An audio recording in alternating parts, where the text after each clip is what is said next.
The moment I saw my stolen necklace around the bride's neck at my son's wedding, I knew everything was about to change. But I smiled. I smiled because what she did not know was that necklace was registered as evidence in a massive insurance claim. And today, in front of 200 guests, she was about to learn the truth. Before we proceed, thank you for watching Granny's narrative. Please subscribe and tell us where you are watching from in the comment. The ballroom sparkled with 1,000 lights. Crystal chandeliers hung from the ceiling like frozen waterfalls. White roses climbed up every column. The air smelled of expensive perfume and champagne. Everyone wore their finest clothes. Women in silk gowns. Men in tailored suits. This was the wedding of the year in our small Colorado town. I sat at a table near the back. Not at the family table where I should have been. Not near the front where mothers of the groom traditionally sit. No. I was placed in the corner like an afterthought. Like someone they had to invite but did not really want there. My son Caleb stood at the altar in his black tuxedo. Handsome. Nervous. He kept touching his collar. Adjusting his tie. He looked happy. Or maybe he looked scared. I could not tell anymore. I used to know every expression on his face. Every mood. Every thought. But that was before her. Before Jessica. The bride walked down the aisle to the sound of violins.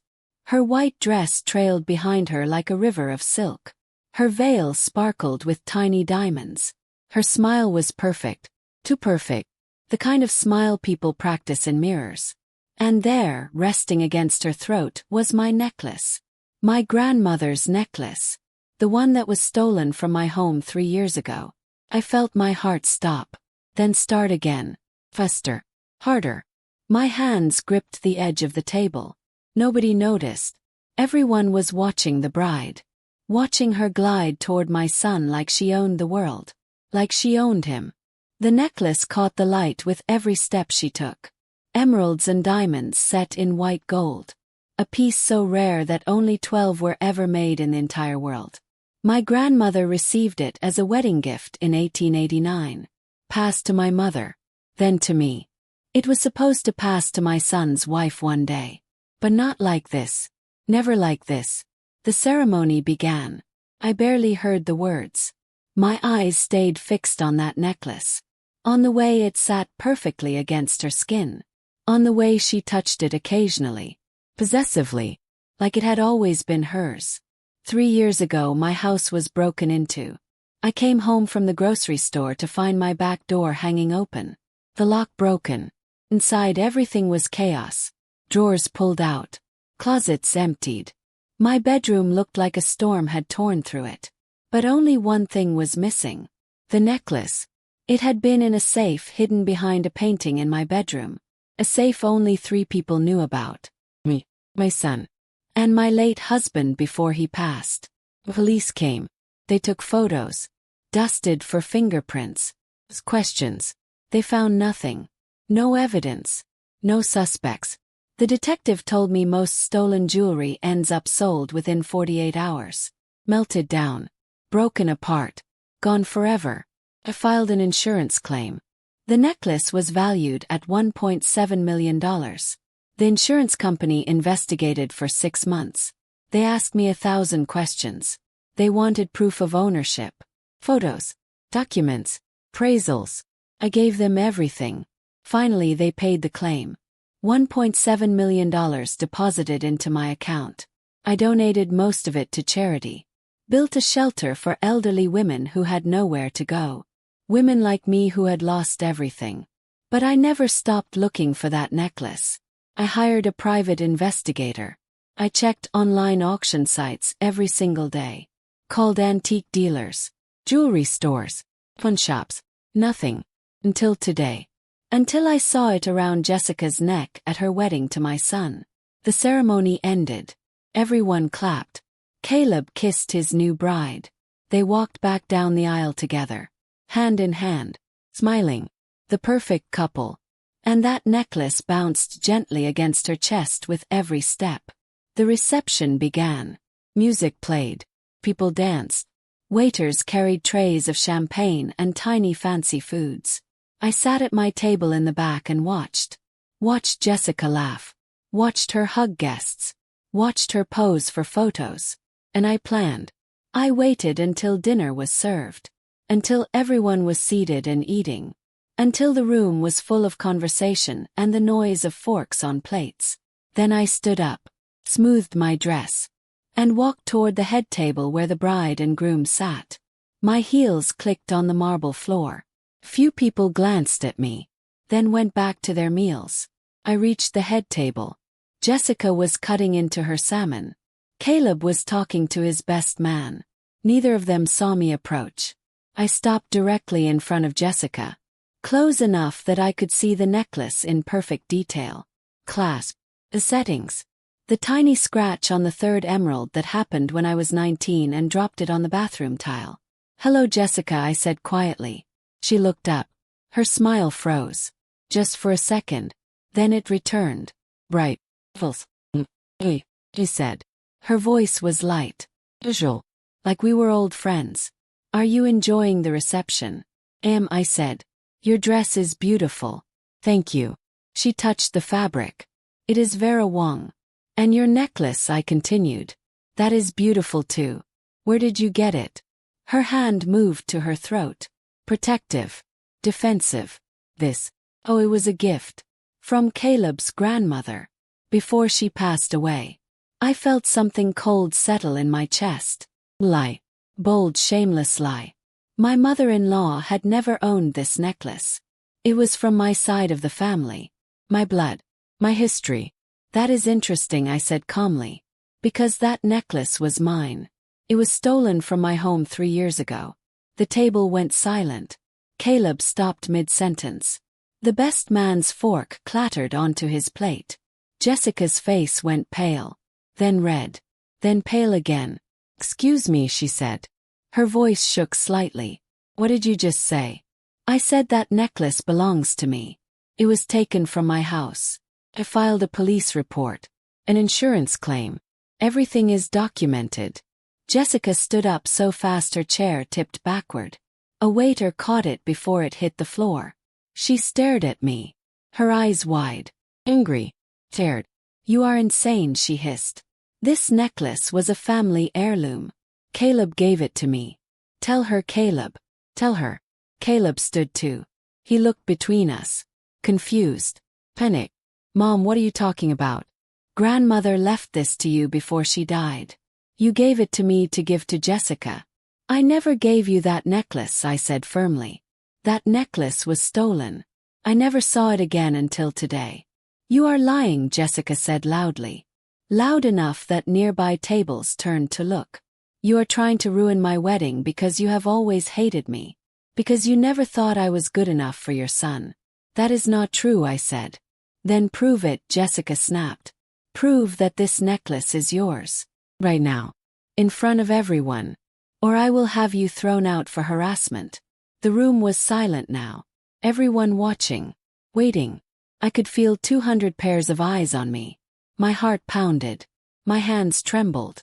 But my voice stayed steady. "Fine," I said. "I will prove it." I reached for the necklace.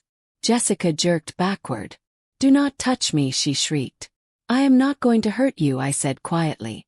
"I just need to see the back of the pendant." Jessica's hand covered the necklace. "Well, you do not get to touch my property." "If it is your property," I said, "then you will not mind showing everyone the back. Because on the back of that pendant, hidden under the largest emerald, there is an engraving. 3 letters. M.A.R. My grandmother's initials. Margaret and Reynolds. If those letters are not there, I will apologize and leave. But if they are there, then you are wearing stolen property." Jessica's face went completely white. She did not move. Did not speak. Her hand stayed frozen over the necklace. Caleb stepped forward. "Let her see it, Jessica. Just flip it over. This will all be cleared up in 2 seconds." "No," Jessica whispered. She looked at Caleb. Me. At the hundreds of guests now watching in complete silence. "Well, I do not have to prove anything. This is my wedding. My day. And I want her removed." "Well." She turned to the security guard standing near the door. Remove this woman. She is harassing me. The guard hesitated. He looked at me. Jessica. Caleb. Sir, I said to the guard. I am not here to cause trouble. I am here because that woman is wearing my stolen property. Property that was registered in an insurance fraud investigation. If she refuses to prove ownership, then I will call the police and they can sort this out. You will do no such thing, Jessica said. Her voice was shrill now. Hysterical. Caleb, do something. Make her stop. But Caleb was staring at the necklace now. Really staring at it. His face had gone pale. Mom, he said slowly. Where exactly did you say grandmother kept this necklace? She did not keep it anywhere, I said. It was never hers. It was mine. It was in my safe. Behind the painting in my bedroom. The safe that was broken into 3 years ago. Caleb's eyes widened. He looked at Jessica. Jessica, did you know about that break-in? Jessica said nothing. Her jaw was clenched so tight I could see the muscles working in her cheeks. Jessica, Caleb said again. Did you know? She spun toward him. Are you seriously taking her side right now? On our wedding day. Your mother has always been jealous of me. She has always tried to come between us. And now she is making up lies to ruin our marriage before it even starts. Then show us the engraving, Caleb said quietly. Just flip the pendant over and show us. If the letters are not there, Mom will apologize and we can move on. But if they are there, we need to figure out what is going on. Jessica's eyes filled with tears. Real tears. Or maybe fake ones. I could not tell anymore. I cannot believe you do not trust me, she whispered. I am your wife. And she is my mother, Caleb said. And right now I need to know the truth. For a long moment nobody moved. The entire ballroom held its breath. Then Jessica's hand slowly moved to the clasp at the back of her neck. She unhooked it. The necklace fell into her palm. She held it up, turned it over. There, carved into the back of the pendant in letters so tiny you almost needed a magnifying glass to see them, were 3 initials. A. R. Margaret and Reynolds. My grandmother. The room erupted. Whispers. Someone screamed. Jessica stood there holding the necklace. Her hand shaking. Tears streaming down her face. How did you get this? Caleb said. His voice was barely a whisper. Jessica. How did you get my mother's necklace? I did not steal it, Jessica said quickly. I did not. Bought it. I bought it from an estate sale 2 years ago. I had no idea it was stolen. You have to believe me. What estate sale? I said. Where? When? Do you have a receipt?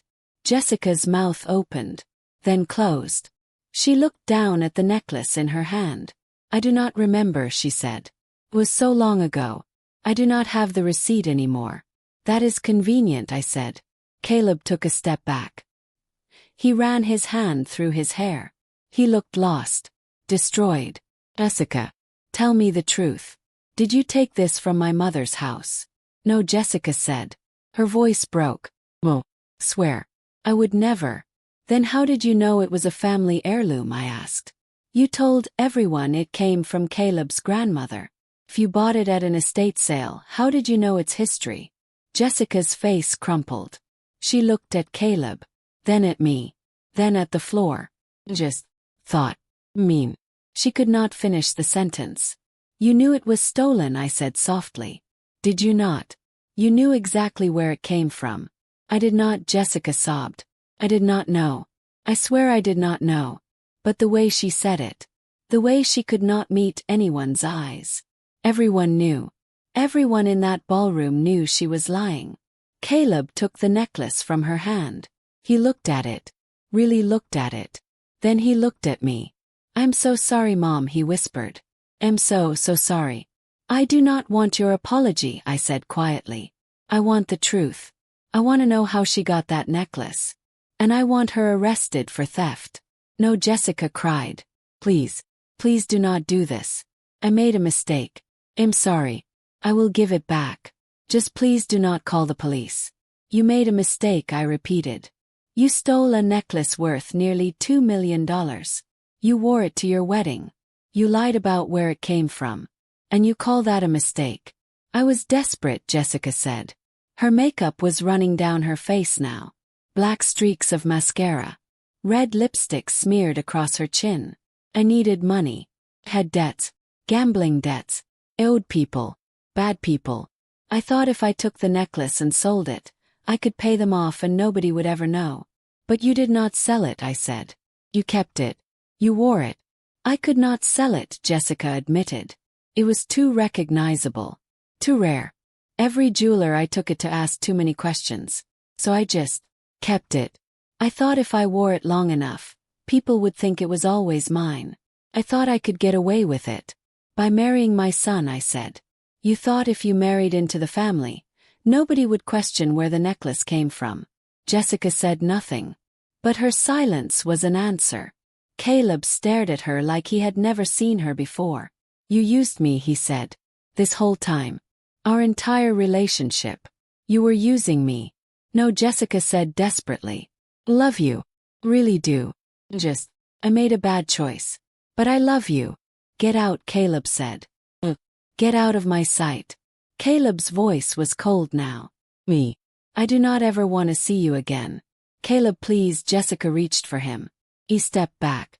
Security, he called. Please escort my wife. He paused. Ex-wife. Out of the building. Make sure she does not take anything that does not belong to her. 2 security guards appeared. They took Jessica gently by the arms. She did not fight. She just cried. As they led her toward the exit, she looked back at Caleb one last time. I really did love you, she said. Then the doors closed behind her. The ballroom was silent. 200 people. Not one sound. Caleb handed me the necklace. His hands were shaking. I'm sorry, Mom, he said again. I should have known. I should have protected you. I should have. He could not finish. He just stood there. This broken man in a tuxedo on what was supposed to be the happiest day of his life. I put my hand on his shoulder. It is not your fault, I said softly. She fooled all of us. But I should have listened to you, Caleb said. You tried to warn me about her. You told me something was off. And I did not believe you. I chose her over you. You chose love, I said. There is no shame in that. But it was not love, Caleb said bitterly. 'Twas a lie. All of it. I know, I said. And I am sorry. I am so sorry you had to find out this way. Caleb looked at me. Really looked at me. For the first time in 3 years. I have been such a terrible son, he whispered. No, I said firmly. You have been human. You made a mistake. We all make mistakes. Can you forgive me, he asked. I already have, I said. And I meant it. Because at the end of the day, he was still my son. Still the little boy I raised. The man I loved more than anything in the world. And no amount of betrayal or lies could change that. The wedding reception ended early. Guests left quietly. Awkwardly. The band packed up their instruments. The caterers cleared the tables. Within an hour, the beautiful ballroom was empty. Just me and Caleb sitting at the head table. The necklace resting between us. What are you going to do? Caleb asked. Are you going to press charges? I do not know, I admitted. Part of me wants to. Part of me wants her to pay for what she did. But another part of me just wants this to be over. She stole from you, Caleb said. She broke into your house. She lied to everyone. She deserves to be punished. I know, I said. But punishment will not give me back the 3 years I spent mourning this necklace. It will not undo the damage. It will not fix anything. So you are just going to let her go? Caleb asked. I did not say that, I replied. I just need time to think. We sat in silence for a while. Then Caleb spoke again. I need to tell you something, he said. Something I should have told you a long time ago. I waited. The day your house was broken into, Caleb said slowly. I was there that morning. I stopped by to borrow your ladder. You were not home. But I noticed the back door was slightly open. I went inside to check. Everything seemed fine. So I took the ladder and left. I did not think anything of it at the time. But now what? I asked. Now I wonder if Jessica was already inside, Caleb said. If maybe she had just broken in. And I interrupted her. And she hid until I left. I led her right to you, Mom. I gave her the opportunity. You did not know, I said. But I should have checked more carefully, Caleb said. I should have made sure everything was locked. I should have. Stop, I said gently. You cannot blame yourself for her choices. She is the one who decided to steal. Not you. But if I had just paid more attention, Caleb said. If I had been a better son. If I had visited you more. Checked on you. Maybe she would never have had the chance. Or maybe she would have found another way, I said. People like Jessica always do. Caleb nodded slowly. Then he picked up the necklace. It is beautiful, he said. I never really looked at it before. Not really. But it is beautiful. It was my grandmother's pride and joy, I said. She wore it every day of her life. Even on her deathbed, she had it around her neck. When she gave it to my mother, she made her promise to protect it. Pass it down. To keep it in the family forever. And Mom gave it to you, Caleb said. On my wedding day, I said. Just like your grandmother gave you her ring to give to your future wife. It is tradition. It is family. I ruined that tradition, Caleb said sadly. I gave this necklace to a thief. No, I said. You gave it to someone you thought you loved. Someone who manipulated you. That is not your fault. But what do I do now, Caleb asked. How do I move on from this? How do I trust anyone again? One day at a time, I said. That is all any of us can do. Caleb smiled sadly. You are a lot stronger than I am, Mom. I do not know how you do it. I've had more practice, I said. More years. More heartbreaks. You learn to survive. I do not want to just survive, Caleb said. I want to live. Really live. Not just go through the motions. Then live, I said. Learn from this. Grow from this. Do not let Jessica steal your future the way she stole this necklace. Caleb nodded. He stood up. Straightened his tuxedo. Thank you, Mom, he said. For everything. For being here. For not giving up on me. For still loving me even when I did not deserve it. You always deserve it, I said. You are my son. Nothing will ever change that. He hugged me then. Real hug. The kind we used to share before Jessica came into his life. Before everything got complicated. I held him tight and felt tears on my shoulder. His tears. My strong, proud son crying like a little boy. When he finally pulled away. His eyes were red but clear. I'm going to make this right, he said. I'm going to help you press charges. I'm going to testify against her. I am going to do whatever it takes to make sure she pays for what she did. Thank you, I said. That means more than you know. I love you, Mom, Caleb said. I love you too, I replied. And for the first time in 3 years, I believed we were going to be okay.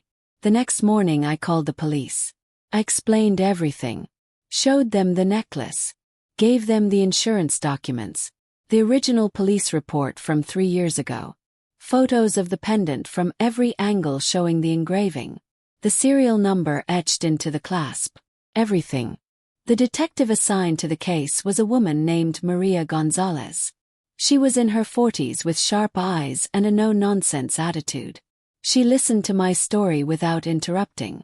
Took notes. Questions. This is definitely your necklace, she said when I finished. The evidence is clear. The question is whether we can prove Jessica was the one who stole it. She admitted it, I said. In front of 200 witnesses. She said she took it because she had gambling debts. That helps, Detective Gonzalez said. But we still need to build a solid case. We will need witness statements. Video footage if the venue has security cameras. Bank records showing the gambling debts. Phone records. Everything. How long will that take, I asked. Few weeks at least, she said. Maybe longer. These things take time. But I promise you we will do everything we can to make sure justice is served. Thank you, I said. Detective Gonzalez smiled. You did the right thing by coming forward. A lot of people would have let this go. Especially because it involves family. But you stood up for yourself. That takes courage. I just want the truth to come out, I said. I want people to know what really happened. And they will, Detective Gonzalez assured me. I will make sure of it. Over the next few weeks, the investigation moved forward. Detective Gonzalez interviewed wedding guests. Got statements from people who heard Jessica's confession. The venue provided security footage showing Jessica wearing the necklace. Bank records confirmed she had gambling debts totaling over $300,000. And then they found something even more damaging. Text messages between Jessica and an accomplice, a man named David Chen who worked at a locksmith company. The same company I had called 3 years ago when I locked myself out of my house. David had made a copy of my key, given it to Jessica, helped her plan the break-in. The texts were brutal, cold, calculated. They talked about the best time to break in, how to disable the alarm, where the safe was located, how much the necklace was worth. They even joked about it, called it their retirement plan. David was arrested 2 weeks after Jessica. He confessed immediately. Said Jessica promised him half the money if he helped her. Said he never meant for it to go this far. Said he was sorry. But sorry did not change what he did. Jessica was arrested at her mother's house. She did not fight, did not run. Just let the officers put handcuffs on her wrists and lead her to the police car. Her mother screamed, cried, said her daughter was innocent, said I was lying, said this was all a misunderstanding. But the evidence did not lie. The trial took place 6 months later. I sat in the courtroom every single day, listened to lawyers argue, watched Jessica sit at the defendant's table in her orange jumpsuit. She looked so different from the bride in the white dress. Smaller, older, defeated. The prosecution presented their case. The necklace, the insurance documents, the witness statements, text messages, the bank records, everything. Jessica's lawyer tried to argue that she never intended to steal the necklace, that she found it at an estate sale like she claimed, that the text messages were taken out of context, that David acted alone. But nobody believed it. The jury deliberated for 3 hours. Guilty on all counts: grand larceny, burglary, insurance fraud, conspiracy. Jessica cried when the verdict was read. Her mother sobbed in the gallery. But I felt nothing. No satisfaction. No relief. Just emptiness. Because at the end of the day, nothing could undo what happened. Nothing could give me back those 3 years. Nothing could repair the damage to my family. The judge sentenced Jessica to 8 years in prison. David got 5. Both were ordered to pay restitution. Not that it mattered. They had no money. Spent it all on gambling. Lawyers. Well, after the sentencing, Caleb and I walked out of the courthouse together. The sun was shining. Birds were singing. Life was going on like nothing had happened. How do you feel? Caleb asked. Tired, I said honestly. Just very, very tired. We walked to my car in silence. Caleb opened the door for me. Before I got in, he spoke again. I am proud of you, Mom, he said. You did not let her win. You fought for what was right. Even when it was hard. Even when it hurt. You fought. Had to, I said. For your grandmother. For your great-grandmother. For all the women in our family who wore this necklace and protected it. I could not let it be taken without a fight. Grandmother would be proud too, Caleb said softly. Hope so, I said. I drove home alone that day. The necklace was in a box on my passenger seat. Returned to me after the trial. I kept glancing at it as I drove. This thing that had caused so much pain. So much destruction. When I got home, I went straight to my bedroom. Opened the safe. The one Jessica had broken into 3 years ago. I had it repaired. Changed the combination. Added extra locks. I placed the necklace inside. Closed the door. Locked it. And then I sat on my bed and cried. I cried for my grandmother. For the legacy that was nearly destroyed. I cried for Caleb. For the heartbreak he endured. Cried for myself. For the years I spent searching. Wondering. Grieving. But most of all, I cried for what could have been. If Jessica had just been honest. If she had asked for help instead of stealing. If she had chosen a different path. So many ifs. So many almost. So much pain that could have been avoided. But crying did not change anything. Never does. So eventually I dried my eyes. Washed my face. made myself a cup of tea. And I moved on. 'Cause that is what survivors do. We move on. 3 years have passed since the trial. Jessica is still in prison. She writes to Caleb sometimes. Apologizes. Begs for forgiveness. He never writes back. David got out early for good behavior. Last I heard he moved to another state. Changed his name. Started over. As for me, I am still here. Still living in the same house. Still keeping that necklace locked away. I take it out sometimes. Hold it. Remember my grandmother's hands clasping it around my neck on my wedding day. But I do not wear it anymore. Holds too many memories now. Too much pain. It stopped being a symbol of family legacy and became a reminder of betrayal. Caleb comes to visit me every Sunday now. We have dinner together. Talk about his new job. His therapy sessions. His journey toward healing. He is dating someone new. A kind woman named Sarah who teaches elementary school. She is the opposite of Jessica in every way. Honest, gentle, real. Like her. Last month, Caleb asked if he could bring Sarah to meet me. Said yes. She came to dinner with flowers and homemade cookies. She asked about my life. Listened when I talked. Laughed at my jokes. She was nervous. Could tell. But she was trying. After dinner, as Caleb was washing dishes and Sarah was drying, she pulled me aside. Mrs. Harrison, she said quietly. Caleb told me everything. About Jessica. About the necklace. About what happened at the wedding. I just want you to know that I would never do anything to hurt your family. I care about Caleb so much. And I want to earn your trust. I know that might take time. But I am willing to wait as long as it takes. I looked at this young woman. This person who loved my son. Who was willing to be patient. Who understood that trust is not given freely after it has been broken. Thank you, Sarah, I said. That means a great deal to me. She smiled. Then she hugged me. Real hug. Warm and genuine. Maybe there is hope after all. A few weeks ago, Caleb came to visit alone.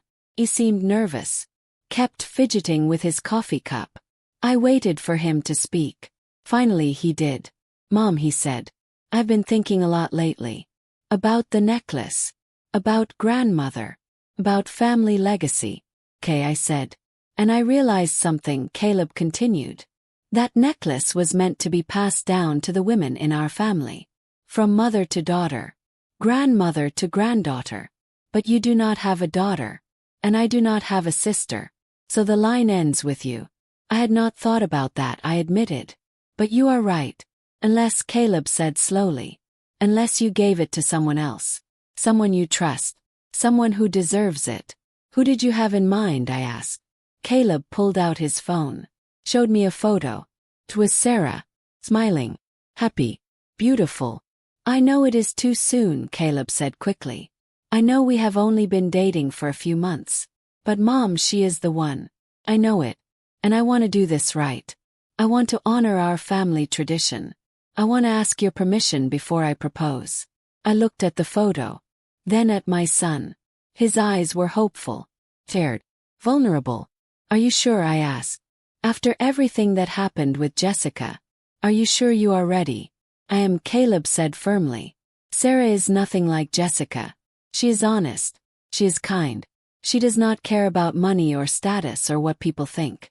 She just wants to build a life with me. Real life. And I want that too. Then you have my blessing, I said. Caleb's face lit up. Really? Really, I said. But Caleb, I need you to understand something. If I give you the necklace to give to Sarah, it is not just a piece of jewelry. It is a promise. Commitment. Not just to her. But to our entire family. To every woman who wore it before her. Do you understand that? I do, Caleb said. I promise I will treat it with the respect it deserves. And I promise I will choose wisely this time. Believe you, I said. So I went to my bedroom. Opened the safe. Took out the necklace for what I hoped would be the last time. I brought it back to the living room. Handed it to Caleb. He held it carefully. Like it might break. This is really happening, he whispered. It is, I said. Your grandmother would be so happy. Hope so, Caleb said. I hope I am making her proud. You are, I assured him. You learned from your mistakes. You grew. You became a better man. That is all she ever wanted for you. Caleb hugged me tight. Thank you, Mom, he said. For giving me another chance. For believing in me even when I did not believe in myself. Always, I said. I will always believe in you. 2 months later, Caleb proposed to Sarah on a beach in California. He got down on one knee in the sand at sunset, opened the velvet box, showed her the necklace. Sarah cried when she saw it. She knew the story, knew what it meant, knew what it represented. He said yes. The wedding is planned for next spring. Small ceremony, just family and close friends. No elaborate ballroom. No crystal chandeliers. No drama. Just love. Sarah asked if I would walk her down the aisle. Her own father passed away when she was young. She has nobody else. Said yes. Last week, Sarah came to my house for tea. She wanted to hear stories about my grandmother. About the necklace. About the women who wore it before her. We sat in my garden under the apple tree. Drank chamomile tea. Shortbread cookies. And I told her everything. About my grandmother Margaret. How she received the necklace on her wedding day in 1889. How she wore it every day for 60 years. How she held my hand when I was born and whispered that someday it would be mine. About my mother. How she wore it to church every Sunday. How she clutched it when my father died. How she gave it to me with tears in her eyes and told me to protect it always. About my own wedding day. How nervous I was. How the necklace felt heavy around my neck. How my husband looked at me like I was the only person in the world. And about the day it was stolen. How empty I felt. How violated. How I searched for 3 years and never gave up hope. Sarah listened to every word. She did not interrupt. Did not check her phone. Just listened. When I finished, she reached across the table and took my hand. Thank you for trusting me with this, she said. I promise I will take care of it. I will honor the women who wore it before me. And someday when I have a daughter or a granddaughter, I will pass it to her and tell her all these stories. That is all I ask, I said. We sat in comfortable silence for a while. Then Sarah spoke again. Can I ask you something, she said. Course, I replied. How did you forgive Caleb, Sarah asked. After everything that happened. After he chose Jessica over you. How did you let that go? I thought about it for a moment, choosing my words carefully. Because holding on to anger would have destroyed me, I said finally. Not him. Me. Anger is like drinking poison and expecting the other person to die. It only hurts the person carrying it. But he hurt you, Sarah said. He did not believe you. He pushed you away. He did, I agreed. And that hurt more than anything Jessica did. 'Cause he was my son. My baby. And he chose a stranger over his own mother. But Sarah, people make mistakes. Especially when they are in love. Or when they think they are in love. Love makes us blind sometimes. Makes us stupid. Makes us hurt the people who matter most. So you just forgave him, Sarah asked. Not immediately, I said. Took time. Therapy. Long conversations. Apologies. But eventually, yes. I forgave him. Because what was the alternative?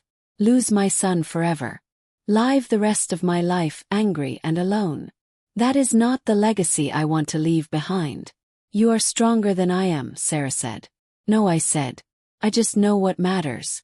And at the end of the day, family matters more than pride. Love matters more than being right. And forgiveness matters more than revenge. Sarah nodded slowly. I hope I can be like you someday, she said. You already are, I told her.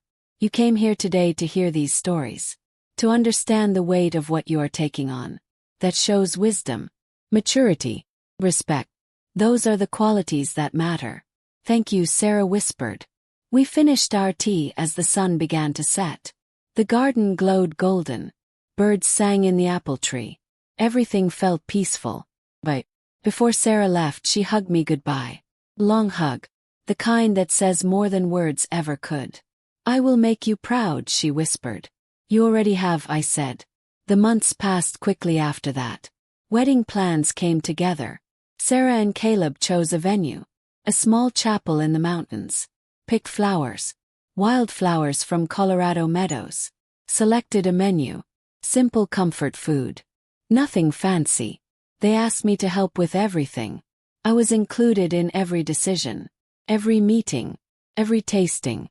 It was the opposite of what happened with Jessica. This time I was not pushed aside. I was not invisible. I was family. Sarah's mother would have loved this, I said one day as we looked at wedding invitations. I wish she could be here, Sarah said softly. I wish she could meet Caleb. See how happy he makes me. She knows, I said. Wherever she is, she knows. And she is proud of you. Sarah smiled through tears. Thank you. For everything. For accepting me. For trusting me with the necklace. For being the mother I lost. And thank you, I said. For loving my son. For being patient with him. For giving him a second chance at happiness. We hugged. Two women from different generations. Different families. Different lives. But connected now by love. By legacy. By a necklace that had survived theft and betrayal and came back home. The day before the wedding, I took the necklace out of the safe one last time. Cleaned it. Polished it. Made sure every emerald sparkled. Every diamond shined. I wrapped it in the same velvet cloth my grandmother used. Placed it in the original wooden box. That night I could not sleep. I kept thinking about tomorrow. About walking Sarah down the aisle. About watching Caleb put the necklace around her neck. About passing on this legacy to a new generation.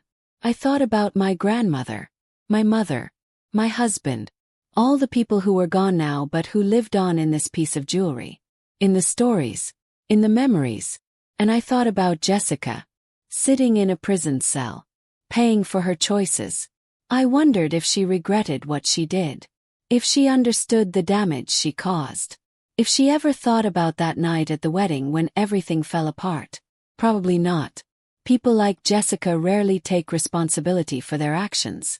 They blame others, make excuses, play the victim. But that was not my problem anymore. I had let it go, moved on, found peace. The wedding day arrived with clear blue skies and perfect weather. I got dressed in a lavender dress, did my makeup, put on my best shoes, looked at myself in the mirror. I looked old, lines around my eyes, gray in my hair, age spots on my hands.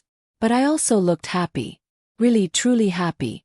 I drove to the chapel early, helped Sarah get ready, fixed her veil, adjusted her dress. And when it was time, I handed her the necklace. Sarah held it like it was made of glass. It is so beautiful, she breathed.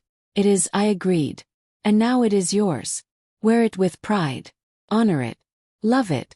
And one day pass it on. I will, Sarah promised. I swear I will. I clasped the necklace around her neck. It settled perfectly against her skin, like it was made for her. She looked in the mirror and tears filled her eyes. Do I look okay? She asked. You look perfect, I said. Absolutely perfect. The ceremony was simple and beautiful. I walked Sarah down the aisle while Caleb waited at the altar. His eyes lit up when he saw her. Saw the necklace. Saw his future walking toward him. The officiant spoke about love. About commitment. About building a life together. About honoring the past while creating the future. Caleb and Sarah exchanged vows. Their own words. From the heart. No script. No pretense. Just truth. I promise to love you in the good times and the bad, Caleb said. I promise to listen when you speak. To believe you when you share your fears. To stand beside you when the world gets hard. I promise to never take you for granted. To never let pride come between us. To never forget how lucky I am to have you. And I promise, Sarah said. To be honest with you always. To respect your family and honor your history. To wear this necklace with pride and pass it on with love. To build a home filled with laughter and warmth and trust. I promise to be your partner, your friend, your safe place. There was not a dry eye in the chapel. When the officiant pronounced them husband and wife, everyone cheered. Caleb kissed Sarah. The necklace sparkled in the afternoon light streaming through the stained glass windows. It was perfect. At the reception, Caleb asked me to dance. Just me and him. Mother and son. We swayed to an old song, one his father used to love. Thank you, Mom, Caleb said as we danced. For giving me another chance. For not giving up on me. For forgiving me when I did not deserve it. You always deserved it, I said. You are my son. Nothing will ever change that. I love you, Caleb said. I love you too, I replied. As we danced, I looked around the room. At Sarah laughing with her friends. At the guests eating cake and drinking champagne. At the flowers and the lights and the joy. And I thought about how far we had come. From that terrible night when Jessica threw the necklace at my face. To this moment. This celebration. This new beginning.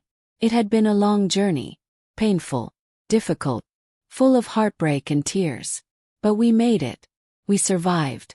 And that was enough. After the reception, as guests were leaving, Sarah pulled me aside. She reached up and unclasped the necklace. For a moment I thought something was wrong. But then she held it out to me. I want you to keep this, she said. What, I said, confused. Oh, it is yours now. Caleb gave it to you. I know, Sarah said. But I have been thinking. This necklace is not just jewelry. It is your family's history. Your grandmother's legacy. Your mother's love. Your story. And I think it should stay with you. Least for now. But the tradition I started.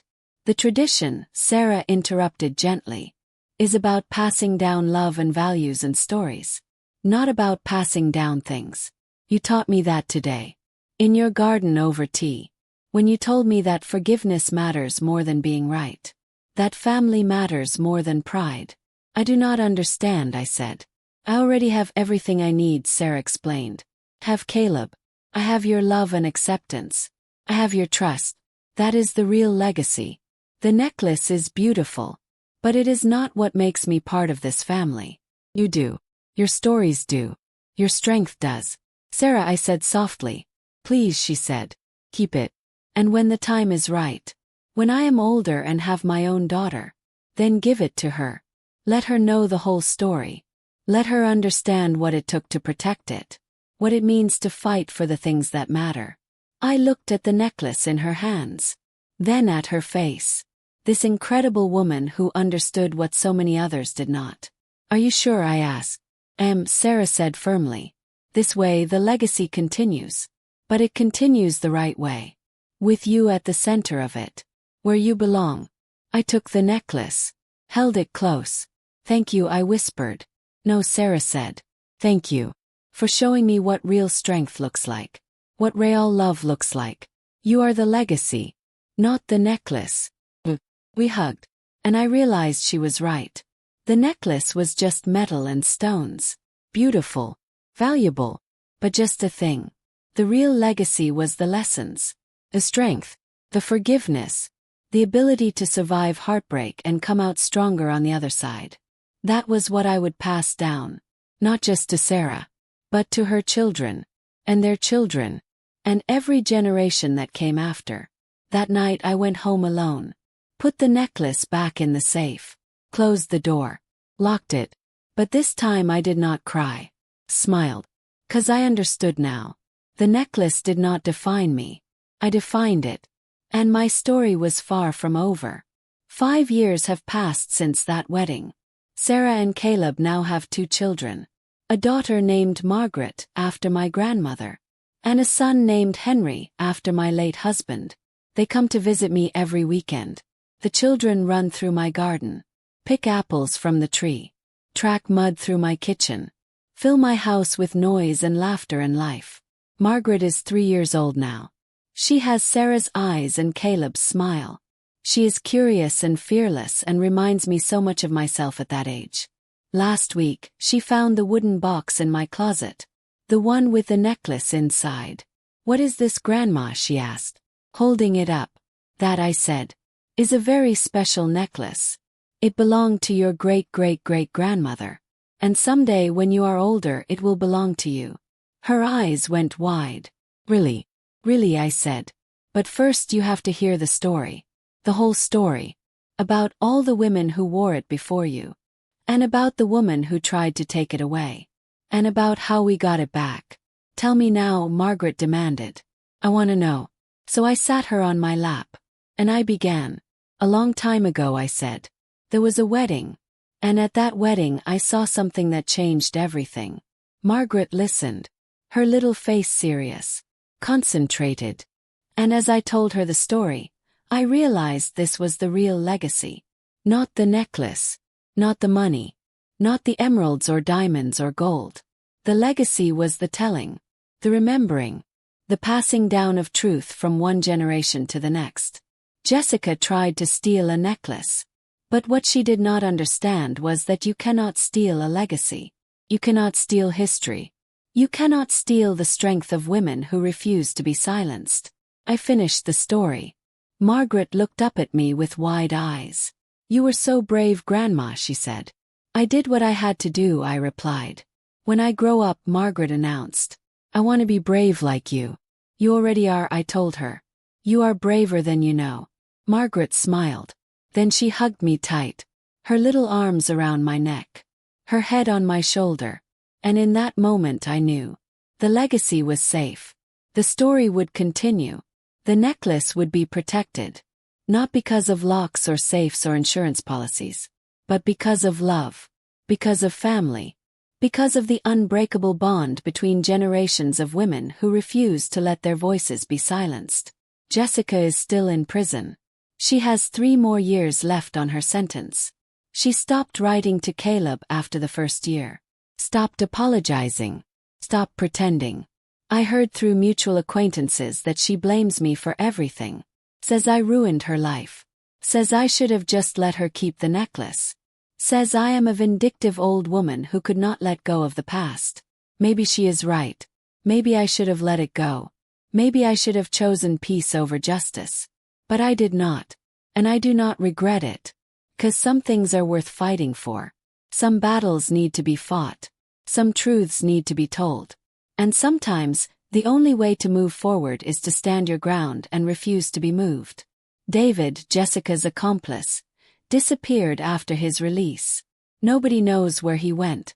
Nobody cares. As for me, I am still here. Still living in the same house. Still tending my garden.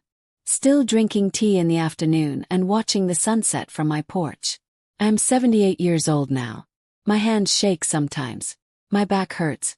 I forget names and dates and where I put my keys. But I remember the important things. I remember my grandmother's face. My mother's voice. My husband's laugh. I remember the day Caleb was born. The day he got married. The day he became a father. And I remember the night of that first wedding. When Jessica threw the necklace at my face and I picked it up off the floor and held it in my trembling hand. That night changed everything.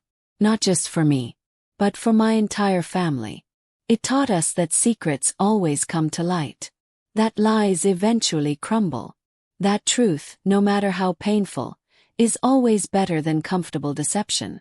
Taught us to trust our instincts. To speak up when something feels wrong.